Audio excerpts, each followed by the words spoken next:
Ringgalahi mangken krama sayandangan ngelaksanayang investasi. Krama sane nenten uning investasi, taler presiden ngelaksanayang investasi untuk modal sane nenten ageng.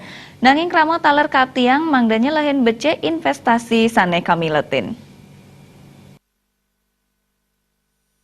Investasi saham mejanten durung ketah kauningin oleh krama. Investasi saham selami puniki starte kaiketang sarang modal sane ageng, mewah saha dahat abot. Sangkading punika Bursa Efek Indonesia BEI maut saha ngicalang penampene punika melarapan antuk sosialisasi wiadin ngelaksanayang galeri investasi ring makudang-kudang kampus, pasar, kantor wiadin genah silsan. Melarapan sosialisasi puniki krama sayan uning indik kawigunan investasi saham utawi ketah kebaosang nabung saham.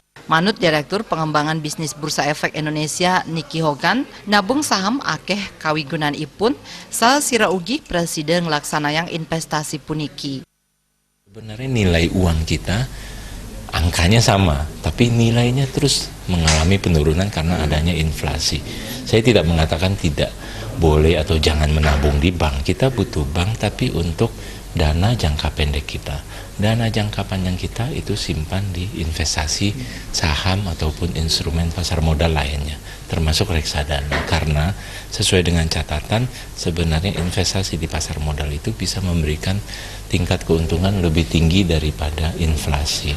Seperti itu. Jadi uang kita tuh tidak berkurang, malah bertambah, bisa mengalahkan inflasi yang setiap tahun akan selalu terjadi seperti itu. BEI sane mangkin akeh mungkah galeri investasi. Ring warsa kali tali plekutus, sampun wenten 300 ulung dase kutus galeri investasi. Pengabtin ipun mangde krama sayan uning indik investasi wiadin widang finansial, nyujur ekonomi sane sayan becik. Rias